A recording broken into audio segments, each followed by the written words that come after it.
Yeah. Well, the Jim Acosta one is strange because Jim Acosta, like, he wasn't supposed to be talking then, right? Right. He was interrupting. He was deciding that he was more important than the other person who was talking. Right. And he was also deciding that he was more important than everyone else in the room. And he's also deciding that having a White House press credential is a human right. So basically, you could do whatever you want, and it'll never be taken away. But there's got to be some decorum, right? Well, their argument, I would guess, I can't speak for Jim Acosta because I can speak in a normal voice, but their argument would be that because the president has made things so lack of decorum, which he has, Sure. I mean, therefore they're following suit. So I guess that's real leadership. But This monster's really kicking in. yeah, you like it, huh? Yeah. A lot of stuff going on in that can. It's got the taurine. It says, yeah, so, yeah. That's it. You know, it's unfortunate. I mean, look, I think I appreciate the fact that he goes out of his way to question the White House narrative, and he goes out of his way. That's his job, yeah. Yeah, to put the irons to the president and get him to answer questions. But you can't do that while someone else is talking. The other guy had the microphone. The other guy was supposed to be talking, right? This is why I think he's unforgivable. Because during the Singapore summit, when you had President Trump and Kim Jong-un from North Korea, and they're signing a piece of paper, and they're trying to kind of hopefully go towards a peaceful direction, Acosta gets up and yells, "Hey, what about Otto Warmbier? Marshal Kim Jong-un, what about Warmbier?" It's like, you got this guy who's got 25 million hostages. He's taking the first step to dropping his gun. You're like, hey, what about that kid you killed? What about, there's a time and a place. And I don't think Kim Jong-un speaks English. I'm pretty sure he doesn't. So I think the guy took wrestling a little too seriously. Is that what it is? I don't know what it is. I mean, you know a lot of reporters. I know a lot of reporters. They don't act like this. No. I think he likes attention, and I think he feels like there's something very significant about what he's doing. And I think he also wants to be a martyr. He wants to be, he's got the weight of the world on his shoulders, and but for him, we'd be facing Nazi Germany. Yeah, it's the question is, like, when does someone get their press credentials removed from the White House? When can they no longer have White House credentials? Like, what do you have to do to the point where everyone agrees you're a nuisance and you're interrupting regularly? Like, CNN could just get someone else. Right. Who's not going to scream out. Right. It's not like they're trying to block CNN. It's like they're saying to this Exactly. guy, like, you're interrupting. Like, you're yelling things out. And then what if everyone yelled things out at the same time? Are you better than everyone else? Because you're not. You're just a person here.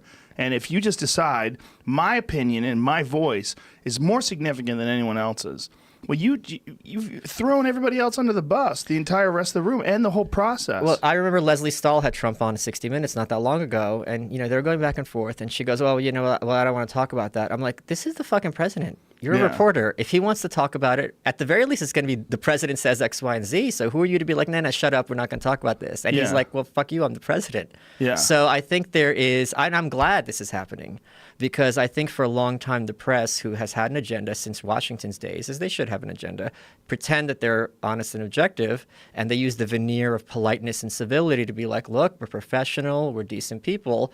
But now the mask is dropping, and you see that they're, often lunatics. Yeah, I was watching this piece on, God, I really wish I remember what it was on. But it was on, maybe I was listening to it. Either way, it was on the news, and when the news started becoming an entertainment program versus when it was just, here's the events of the day, and this is what the significance of these events could be, and this is the impact it could have on our society.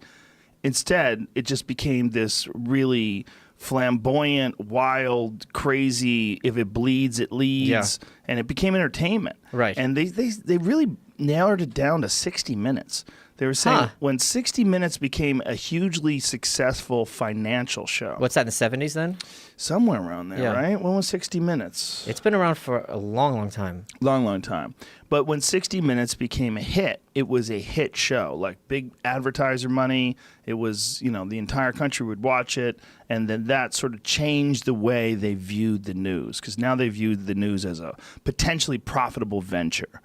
And then, boy, once they realized that people can clearly affiliate with one side versus another side, and they want that in their news coverage, then you get the weird Fox News / CNN bias, which is, it is one of the weirdest polar distinctions. If you watch the news, you watch television during the elections in particular, anything that's really significant going on, you go back and forth between the two of them. You're like, there's like separate universes here. Oh, yeah.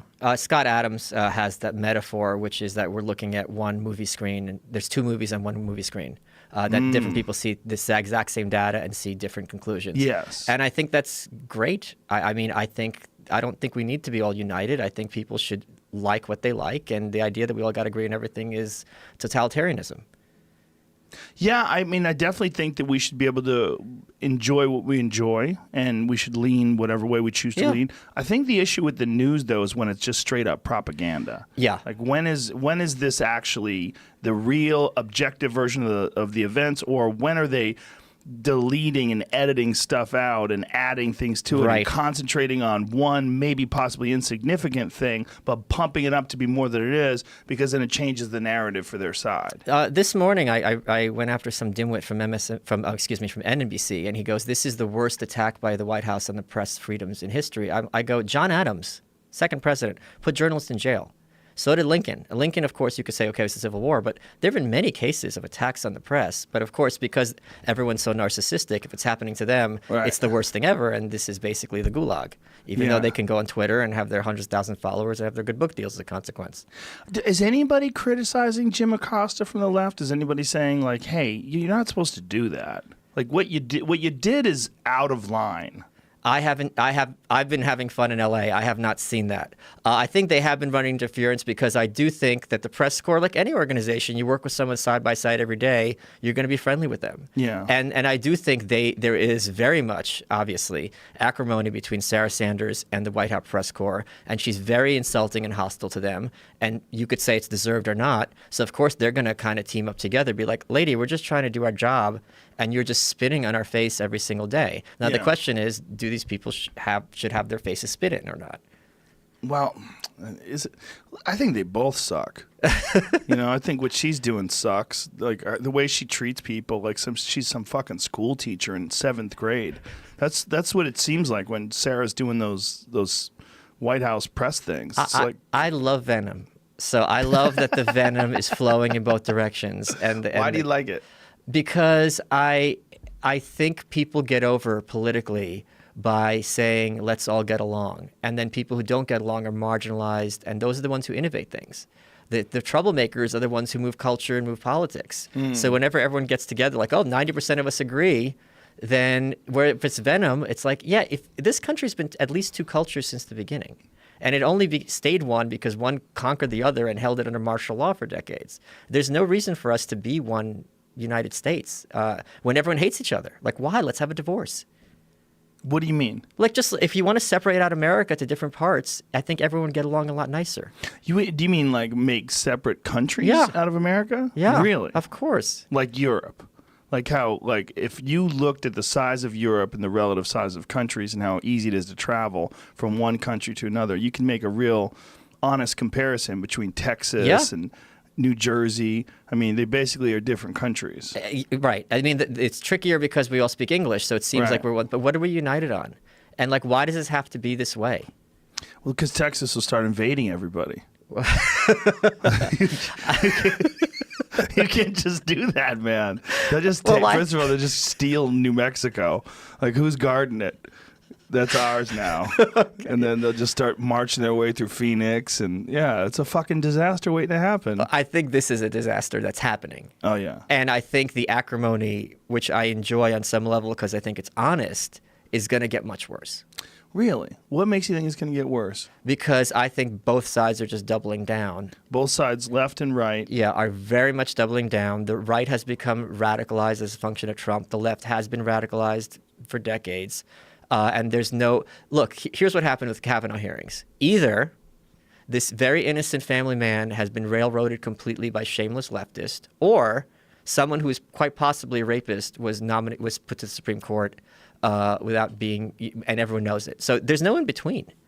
And when you have one event and two completely obscenely different perspectives, meaning each side sees the other's obscene, I don't see where you get together. Well,